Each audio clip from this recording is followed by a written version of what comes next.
Some tough subjects are discussed in this episode, and if you're affected by any of this, there are some organisations listed in our show notes who can help. If you're watching this on a Content Hub laptop, visit the Health and Wellbeing link at the top of your screen for more information on mental health support, or speak to a listener. So you were just talking about the last time that you went into prison. What was this sentence like for you? So although I was looking forward to it because I was on the run for a bit. Last time I got nicked, I was nicking DVD box sets. It wasn't organised crime, it was just desperation. I was using about 200 pounds of crack and heroin a day intravenously. I was sleeping in sort of multi-storey car parks. Mm-hmm. And towards the end, I remember cooking up heroin in a car park, like sobbing uncontrollably. Wow. Because I didn't know how to stop. And I didn't know what to do. And I didn't know how to stop. And we've talked about the mechanisms of addiction, And I went to this police station and there was this solicitor. And she spoke to me with kind and warm, endearing language, using words like sweetheart, love and darling. And she told me that she used to have a gin problem, but she doesn't drink anymore. And I remember thinking, that's a bloody nice problem. It's a very middle-class problem, gin, isn't it? You know what I mean? But what I could tell was that she was trying to reach me on a humane level, and she just looked at me and she said to me, Ian, sweetheart, like, why are you living like this? And normally, like, the bullshit would just flow out of my mouth, and I'd have all these series of justifications, minimizations, rationalizations, and we have to remember that a strong mechanism of addiction is denial. And I hear you. Denial is a psychological coping strategy designed to keep us emotionally stable in unstable times. It's the brain is very sophisticated to maintain the behavior it wants to protect. That's why change isn't easy. Yeah, it's never easy. But she was kind, she was warm, she was loving, and it kind of, found a chink in my armor. And I remember taking this deep breath after she asked the question. I sat back in the chair and I just said, I don't want to live like this anymore. And it was a spiritual experience because the weight of the world left my shoulders. It was an energy, I believe in energy. There's spirituality around energy, right? Even perceived energy is energy. Like, energy is real. It can be felt. And the energy left my body that had been had me trapped. And I remember saying to her, right, I want to get remanded. And she says, they're not going to remand you. You're shoplifting, And I said to the custody sergeant, if you let me go, I'm going to commit crime to buy drugs. And I have a lot that I use every day. And he remanded me. And they put me in a police station in London for 3 days. Boy, did I regret being remanded, man. I was withdrawing hard. I was withdrawing hard, man. I was rattling hard. And then I went to a prison in South London, and and that was part of my journey. But I went in 8 stone. I hadn't washed or changed my clothes for weeks. I had no veins left in my arm. Wow. I was 21 years old. I spent my 21st birthday sleeping under a boat on Brighton Beach, an upside down abandoned boat, on my own on my 21st birthday. Like, it was sad. Difficult times. Yeah, man. Yeah. I'd abandoned the human being within entirely. I sold out my values, my hopes, my dreams, my dignity, my integrity. Like, I had nothing left. I was bankrupt, and the only way, was complete surrender for me. And that's part of getting remanded, was part of that. Because, like I said, no one could hurt me more than I could hurt myself. And eventually I got sentenced, and I was disappointed with only getting 3 years. And I remember getting sent to Camp Hill on the Isle of Wight. And 2 things. I think that's closed down now. Yeah, I heard that. Yeah, I think it's closed down now. Yeah, I heard that. Yeah. And which isn't a terrible thing, because it wasn't the most beautiful place. I'm not saying that it was. You know what I mean? But there's 2 things that woke my spirit up. So I made a commitment to stop using drugs on that sentence. Although I'd been the first part of that sentence, I was struggling. Yeah, what was that like, battling with, withdrawal and addiction? What was that like during the sentence? Well, the obsession was all over me. I couldn't stop thinking about using. I was just preoccupied with getting and using them, finding ways and means to get more, as they say. I would dream about drugs. You know, I'd think about drugs. I'd think about using, and then I'd wake up in cold sweats, even when the withdrawals had finished and the detox had finished. But all the trauma started coming out of me, and then I was like really resentful and really angry, and I had people tied up in my head, and you know, just bitter about the bad things that happened to me as a child. And you don't go through 20 foster families unscathed. Yeah, 100%. You know what I mean? Yeah. But two things woke my spirit up. So I used to have a cup of tea with the Terry, the chaplain, on a Friday, a cup of tea and a biscuit. And I just felt like I was a human being with another human being. And then that human interaction, that genuine interaction makes a huge difference, especially in prison, right? It's strange that prison can do that for you, right? Because I had a similar experience of growing up to a certain extent in prison. And it was those different interactions that kind of support your brain to develop and mature. Yeah. Was that something that you found as well? Yeah, connection. I mean, there's a wonderful book called The Tibetan Book of Living and Dying, and there's a line in it that says that when compassion is present, then we're able to see the truth. And when people are kind to us, when people are loving to us, when people are warm to us, when they are the true other authentically, like you forge pathways for people to grow and heal and become closer. And it's no coincidence that was part of your experience and it's part of mine. Do you know what I mean? Like that isn't a coincidence. Like if we were all being like really unkind to each other right now, there'd be a whole different vibe in this room 100%. right now. Do you know what I mean? Yeah. And that's the thing about prison, and something I feel quite passionate about is that, you know, the way that I had to behave, which is in prison, which was conducive to my survival, isn't always conducive to rehabilitation. True. We know that the prison culture can be quite a difficult environment to endure. Yep. We know that. And sometimes there is this sense of survival of the fittest, you know? And sometimes I wonder if that is an amplified micro version of kind of our wider geopolitical and political culture, you know? To a certain extent, it could be. Yeah. Because I think prison, you know, is a strong mirror of society in so many ways. But it's also a whole nother world. Within, like, so for example, we know prisons exist in society, but they exist separate from society too. Oh, it's like society's dirty secret, Precisely. isn't it? You know what I mean? Precisely. Like, Precisely. Just to add on to what you said there, I found brothers in there, good friends that I still are connected to today. Beautiful. You know what I'm saying? Even at our lowest points in our lives, we're able to make those connections, support one another, and still maintain that on the outside. Do you know what I'm saying? Yeah.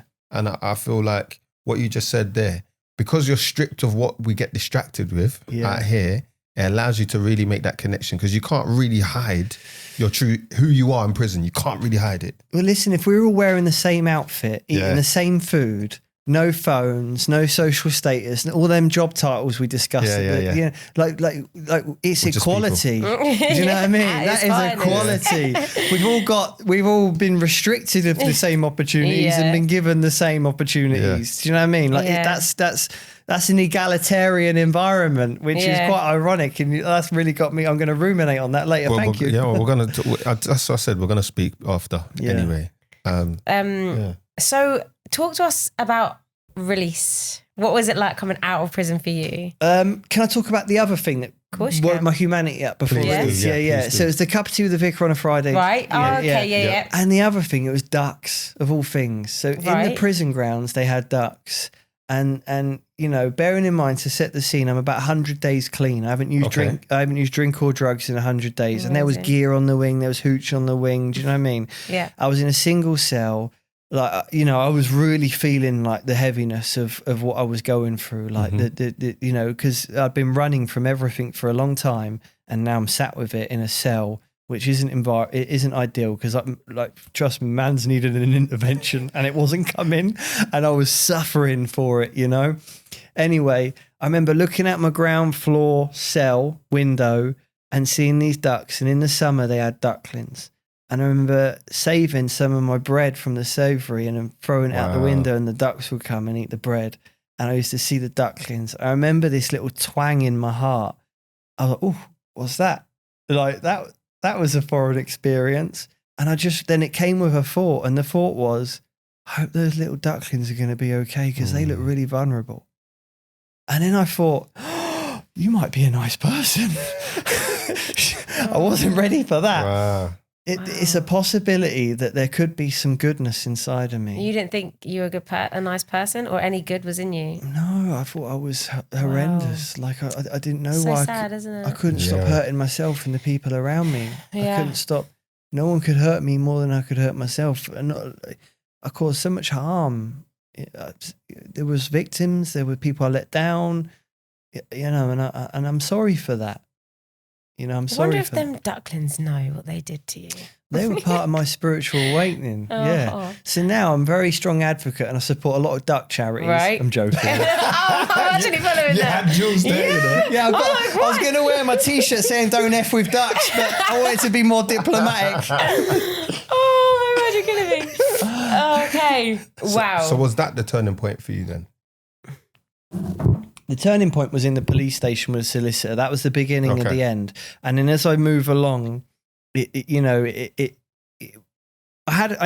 needed a spiritual awakening. They talk a lot about that in the 12 steps and recovery field, but a spiritual awakening is where your spirit is awakened, you know, and your spirit is sort of, you know, you need to nurture your spirit, right? Your mind, body, spirit. I believe too. I believe that too. Do you know what I mean? And they were incidences that were happening that was awakening my spirit. And the more your spirit awakens, the more you become awake. Can I tell you something, yeah? Please. It's just, what you just said just brings back a memory, yeah? What awakened my spirit, let's say, to kind of leave the lifestyle, yeah, was a discussion with a drug user. Wow. And they said to me, and this is what hit me, was, why did you treat me like this? I'm a human being. And in that moment, imagine I was proper in that life. Yeah. With the guys, drugs, money. Yeah. And it was that statement that cut through all of that and hit me. And I was like, what am I? I left. I turned around and left. I remember you saying that to me. And when he said that, I was like, whoa, that's literally deep. That's what it was. And I was like, what am I actually doing here? He was your spiritual awakening. Wow. She. Sorry, apologies. Do you think she knows? She never saw me again. So I don't know. So I really hope she's doing better. Me too. Honestly, because she doesn't even know those words as what changed my life, bro. Brethren, I got goosebumps. No, seriously, it's hitting me too, bro. Yeah. And what you just said there just literally brought that back. Like, you know, when something just hits you and it's like, there's no going back now. It's now you got to change. Well, it's interesting, isn't it? Because, like, you know, they often say, you know, in rehab, you know, cut your gear with a bit of recovery, then see how you like it. Wow. So it's like you were cutting that lifestyle with a bit of humanity and it didn't work. I was never the same after that. I couldn't, anything to do with that lifestyle. Because I couldn't do it. It's my belief that she reminded you of your humanity. And there is innate goodness in all of us. You know, and it's easy to forget that goodness in these distractions in this frightening world we live in. But there is an innate goodness in all of us. We are naturally driven for good because we know what happens in here when we're not, and we know what happens in here when we are. Yeah. And it's listening to that, listening to our spirit, listening to how we feel. And you know what? Like, there's something obviously, you know, pretty phenomenal about you, because I know the hunger for money. I know the hunger for power. I know how seductive that world can be. And within all of that, and you know, and the sort of social and reputable stuff that we're fully subscribed to, that touched your spirit. Hit me differently. That's phenomenal. Like, trust me. That is a reflection of your goodness, which I would say is probably your greatness. My guy. Which is now the only thing you show, isn't it? Well, I'm trying. Definitely trying. Well, you are. You're not out of that by coincidence, are you? No. You know. It's just crazy. It's crazy how you said that and it brought that back. Yeah. Yeah. Yeah, that's beautiful. 100%. I love that, you know, because it reminds me that in the darkest of caves, treasure is there. Sick. I need all these quotes. Yeah. I hope people are writing these down. You know what I'm saying? Because they're powerful. Yeah. What was it about the cave again? So Joseph Campbell talked about the hero's journey, and he says the treasure you seek is the cave you fear to enter. You know, That's it. yeah, and you know, it's so the places we often don't want to go within ourselves, you know, are the places we most definitely need to be. Mm-hmm. We need to become familiar with that territory. You know, we need to revisit the crime scene within us, because where the harm was caused, you know, and that's where the growth is, right? Like if you do what you've always done, you get what you've always got. Facts. If you want to grow, you've got to get out your comfort zone. And I'm always at my comfort zone. Like, and I don't know why, but it served me well thus far. Can we talk about healing?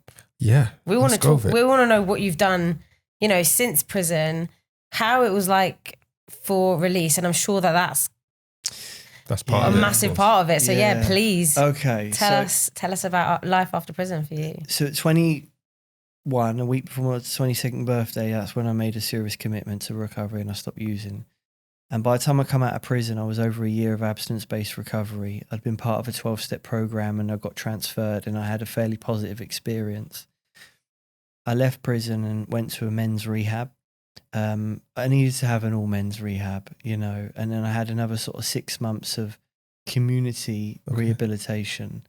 It's interesting because, you know, we talk about rehabilitation, but for me, it was about habilitation, for want of a better word. Wow. Because rehabilitation is almost to suggest that you've had some kind of socio-economic sustainability prior to your current position, and I hadn't. Like many of the people who leave custody.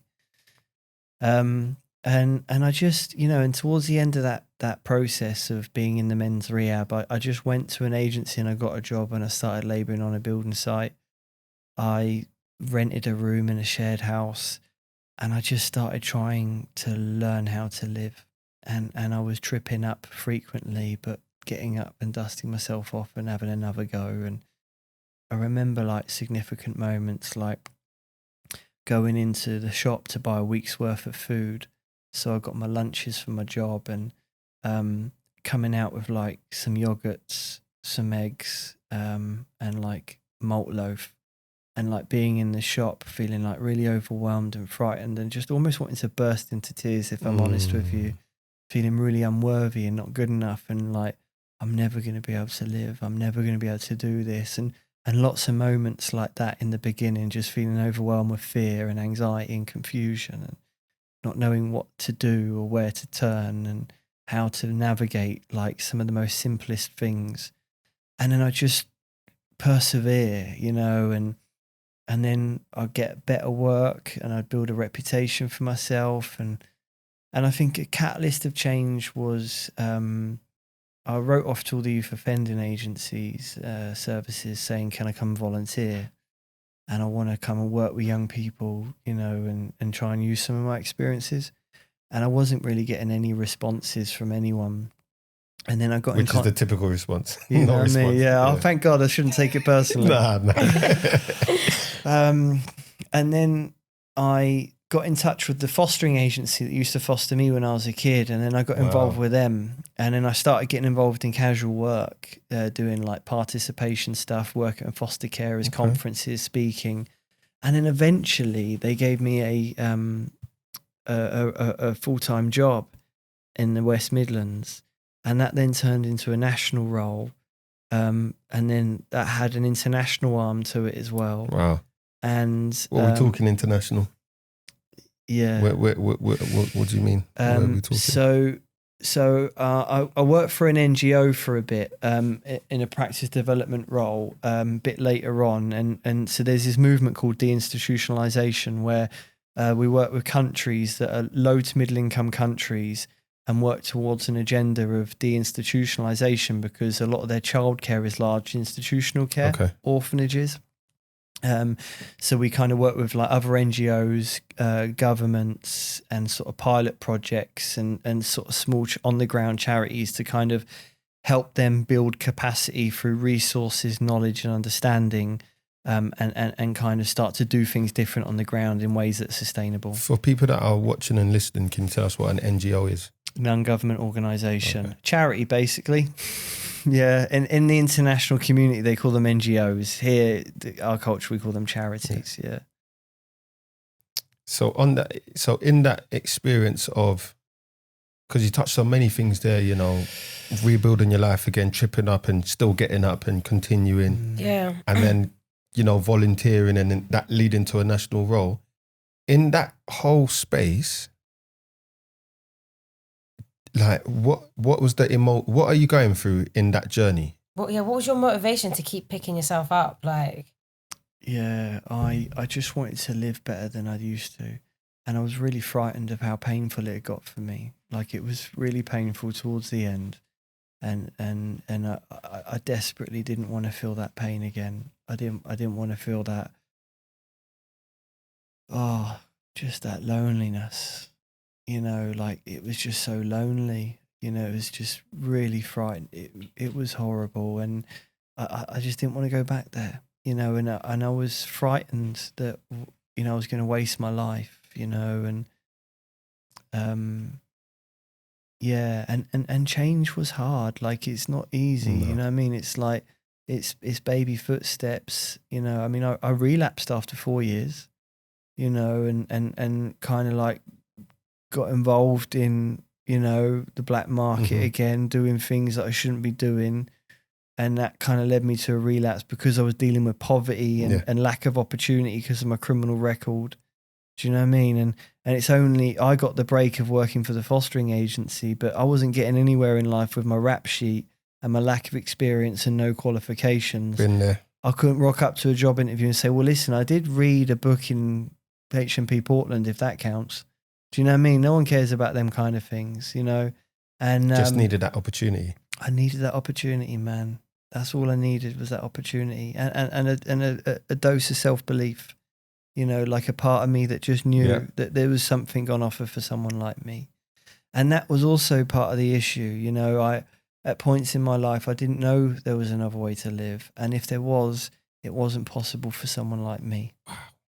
You know, I used to think that a lot. So what does it take to get to the point where you believe that you can live in a certain way, in a better way, you know? What did it take to get to that? You know what? Have you ever met someone that has no good qualities? I haven't. No good qualities? No. See what I mean? So everybody has some good qualities. Right. And on my journey, I was grateful enough that people who came along my path every now and then would point out my qualities. They would see the goodness in me. They would see, you know, things that I was having an impact around. And that would slowly build me up and self-belief. And then you would attain a little bit of success. And sometimes we've got to love people until they can love themselves.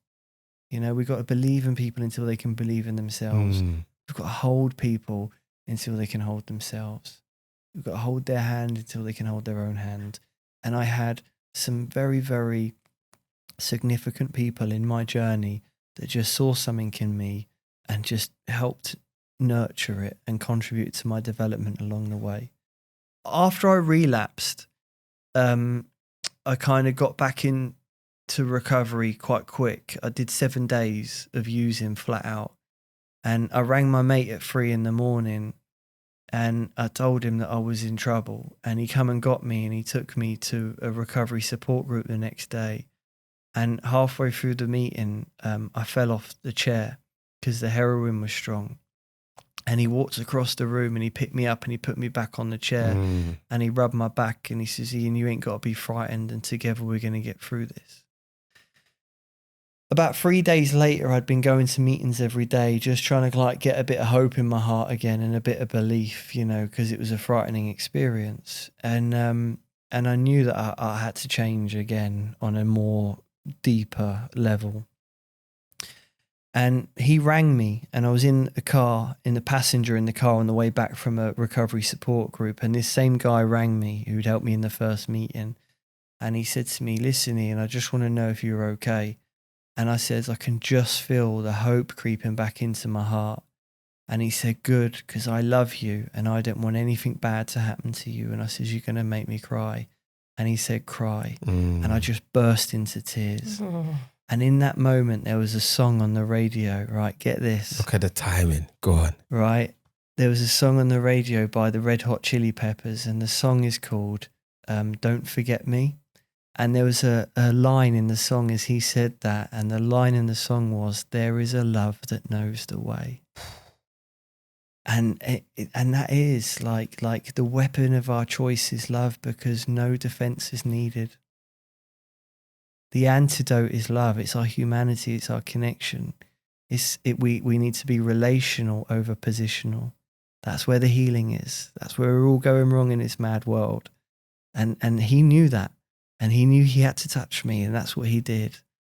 And Rob, his name was. Big up yourself, Rob, 10 times. Rob, developed back pain, and started taking a prescription that set off his obsession to use drugs, and he ended up back in prison, and he took his own life. Oh. Yeah. And some of the work that I do is research, and and I did some research around self-inflicted deaths of care experienced people in custody. And I read, me and my colleague, a guy called Dr. Justin Rogers, we read 419 prison and probation ombudsman reports where self-inflicted deaths had been recorded. Wow. And we came up with some kind of ideas and patterns around self-inflicted deaths. And what I can tell you is that in those reports, there was a lot of people that had been through the care system, and nobody was asking where they are, who are they. The reports, they got their names wrong, they got their ages wrong, because there's no family members going, "You spelt my son's name wrong." Like, they are lost to the system. And I read Rob's prison and probation ombudsman report of his own self-inflicted death in custody, and it mentioned nothing about him having been in care. And when I was in HMP Highdown, I think it was 2007 or 8, it's one of those years, I remember getting a letter under my door, and it says that prisoner such and such has taken his own life. If anyone's feeling distressed, you can put an application in to speak to chaplain or call for a Samaritans. And when I was doing my research, I found that guy in the data that I was reading. Wow. The one that died in the prison the same time as me, and it made my soul vibrate. I thought that could have been me. Mm. And here I am years later with 2 degrees under my belt, a world of, wealth and experience, like researching the very thing, Tell us a bit more about the degrees.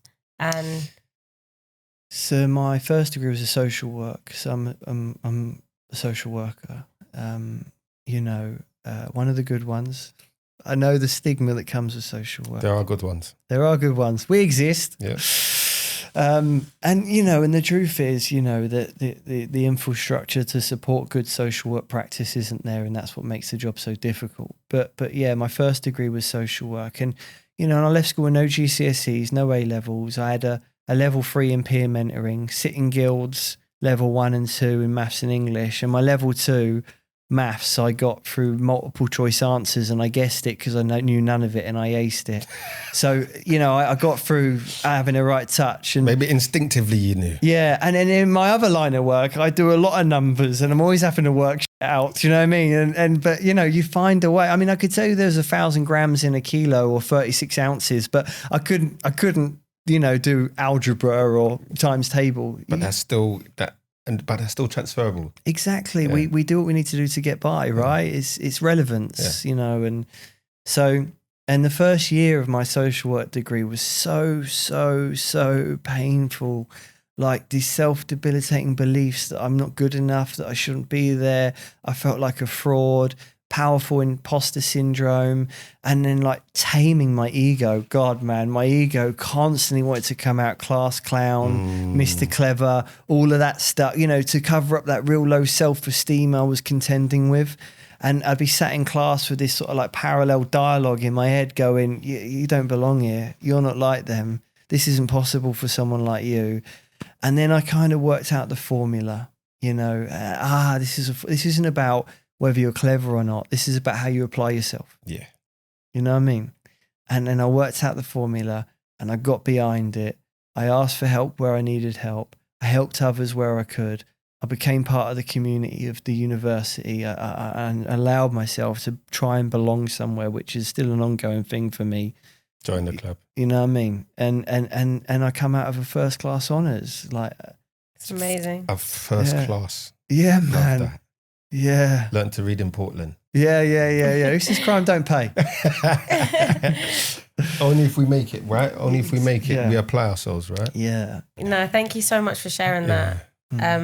And for everything that you shared today, because it's going to help a lot of people, like I know it. And we've had an amazing sit down. So thank you so much. Thank you so much. And I love this podcast. I think you're great presenters. Well, we paid him to say that. You know what I mean? You know what I mean? I get the free mug. Yeah. Do you get to take that? I'm just joking. Well, I just said what I needed to say for it. So Ian, we love to signpost organisations that can help people when they've been released from prison, or if they're inside. So we're going to ask you, first of all, if there's any organisations you'd like to shout out. Yeah, there's 2 organisations which I'd probably say I owe my salvation to, potentially 3. So the first one is the Reese Foundation that supports care experienced people of all ages. Please Google them, please look them up. And if you have a care experienced ambassador in your prison, ask them to get you in touch with the Reese Foundation. And the other organisation is the Forward Trust, a charity set up by Anthony Hopkins many years ago that supports people with addiction in prison. They really put me onto a good foundation of change and really, nurtured me early in my recovery. Yeah, and then just every single person who's loved me along the way. Love that. Yeah. I thought you were going to say every single organisation that helped. Yeah. But no, every single person that has loved you along the way. And my fiancée, Chantal, she's... Big up yourself, Chantal. Big up yourself, Chantal. 20 times. Yeah. That's great. Thank you so much. And we'll include all those organisations in our show notes as well. And we're just going to add a couple more. So there's the Care Leavers Covenant, which is a national inclusion program that supports care leavers aged 16 to 25 to live independently. And also the Care Leavers Association. They're a national user-led charity aimed at improving the lives of care leavers of all ages. They are based in Manchester. As ever, we love for you guys to continue getting in touch with us. You can do this by DMing us on Instagram and X at AfterPrisonPod. Or you can find us on TikTok at Life After Prison Pod. You can also email us at podcasts@prison.radio. And if you're listening on the inside, you can get in touch with us via National Prison Radio. So a massive thank you to you guys for listening, and Ian for joining us today. My guy. Thank you. And we'll see you next time. Take care.